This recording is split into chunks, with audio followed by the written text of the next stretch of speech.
Over recent days there has been a lot of talk about a new standard in rabbit equipment called H.E.A.R.T. On the surface of it, this looks like a really interesting and long overdue advancement in rabbit welfare. However, when you look under the hood, not everything is as it would appear, and it's this that has therefore created a great deal of debate, concern and confusion around rabbit welfare circles. So what is it, and what's all the fuss about? The H.E.A.R.T standard stands for Housing, Enrichment and Amenity for Rabbits Technical Standard. It claims to be a specification of the minimum humane requirements for external accommodation of domestic rabbits. It also claims to be based on scientific research to determine a new 10-category assessment of rabbit equipment, rating each category on a scale of A to C or a simple fail. However, the research has been funded, produced and ratified by one organisation only. That organisation is Dunster's House, who also trade under the name Rabbitopia. They have also produced a new rabbit hutch and run product, which is the first and only product on the marketplace to meet all the requirements of their own standard. The standard has been produced without any collaboration with recognised research organisations, animal welfare charities and professionals. To date, no other suppliers have signed up to the new standards. I understand that some attempts may have been made to collaborate with some organisations, but this did not come to fruition for whatever reason. It is an open standard which is intended to be adopted by any other supplier wishing to benefit from the intention to clearly demonstrate their product's adherence to a defined set of principles. Many of the requirements of the standard are technically complex and very confusing. For many years, rabbit welfare specialists have been struggling to set standards with rabbit owners and the pet industry, and have used very simplistic and clear guidelines and still have had limited success. There are many professionals expressing concern that this new standard will result in added confusion and complexity to a situation that is already very confusing for owners, and especially for those coming to rabbit ownership for the first time. The Rabbit Welfare Association and Fund, RWAF, have also been spearheading rabbit welfare standards for a considerable number of years and have some very clear guidelines on the basic needs of rabbits. Their latest recommendations are at risk of being confused by this new standard, which actually states a run environment standard that is slightly smaller than that of the RWAF recommendations. The fact is very cleverly disguised behind comparing different elements of the RWAF guidelines, which compares minimum recommendations for retail standards to the H.E.A.R.T standard, rather than the RWAF's latest recommended standards, thus creating further confusion. To clarify, H.E.A.R.T has a category for run space which rates accommodation against a requirement for 6 foot by 6 foot space. However, the latest RWAF recommendation for environment space is 10 foot by 6 foot or equivalent. Many of the additional categories identified within H.E.A.R.T are technically complex in a manner that will be very difficult to actually assess products against. For example, the fox protection requirement relies on significant technical testing akin to that used in car seat safety tests.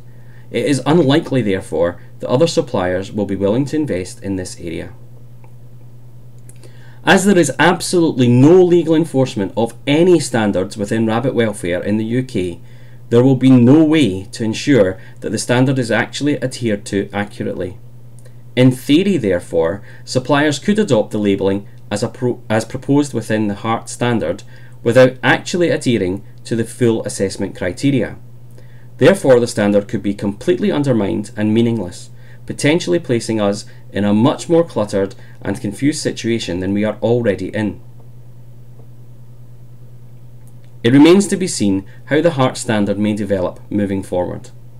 In my personal opinion, not speaking on behalf of our own charity or any other organisation, I view the H.E.A.R.T standard as nothing more than an elaborate marketing tool designed to benefit Dunster's House only, and of no benefit to rabbit welfare in the long run.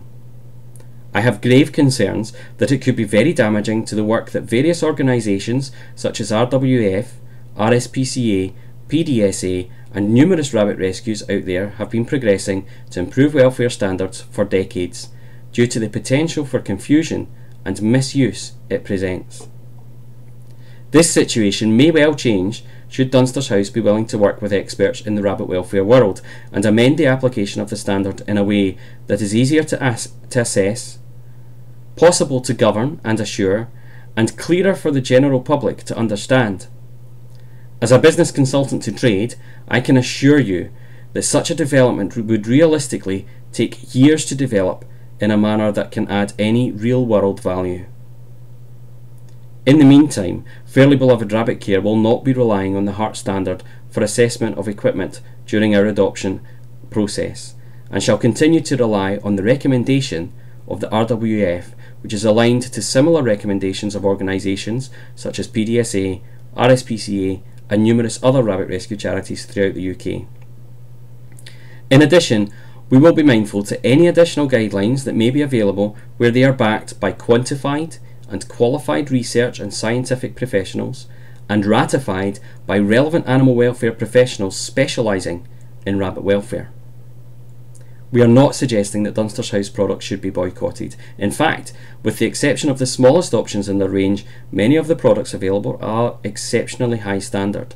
As far as rabbit housing goes, we recognise the quality and long-term value of their products and have no issues with them whatsoever. We do, however, strongly recommend you pay little attention to their H.E.A.R.T standard at this time. It's frustrating for us that their attempts to promote such a complex and questionable standard appears to be distracting from what is a reasonable product range. In a marketplace that is swamped with options and most commercial products are actually not suitable, we like to try to keep it really simple. 1. Space. Give your rabbits as much space as you possibly can. RWAF recommendation is for a combined environment of 10 foot by 6 foot. Breaking that down, that provides a suggested living space element of 6 foot by 2 foot, combined with a suggested exercise space element of 8 foot by 6 foot. Equivalents are always considered on the basis of overall welfare needs of the rabbits. 2. Protection. Adequate protection from the weather and predators. This will vary depending on your setup, your location and circumstances, and our website can offer further guidance and ideas. But we're looking for you to show that you can protect your rabbits from wind and rain, protect them from extreme cold temperatures, protect them from extremely hot temperatures, and consider protecting them from predators. Bear in mind that even the sight of a fox can be enough to startle a rabbit. 3. Safety and security. Make sure other animals can't get them, and that includes other humans. There are many stories out there of horrendous things that people have done when they have gained access to other people's pet rabbits. So we recommend locks on all doors, fully enclosed runs, and careful consideration to the use of free-reining exercise where gardens are highly secure only. You also need to think about the safeties of the home for indoor bunnies, such as removing access to wires, the safety of high areas, and stairwells. Again, our website has further advice and ideas. And finally, 4. Boredom breakers. Rabbits are highly intelligent, sociable, and interactive. They get bored easily and so need ways to keep themselves entertained. So we look for our adopters to show that they've put some thought into keeping their rabbits stimulated, using toys, tunnels, dig boxes, cardboard structures, and whatever will keep them entertained. And most importantly, 5. Never keep a single rabbit. Rabbits need to be kept in pairs or small groups. I hope you found that helpful. I hope that it has helped clarify our stance on the new H.E.A.R.T standard that is being promoted online just now. If you have any questions at all, please don't hesitate to contact us. That's what we're here for. And also take a look at our website. We've put lots of extra advice on there, and we'd be more than happy to help make sure that you are comfortable with the requirements of your rabbits and giving them the best possible care that they deserve. Thanks for your time.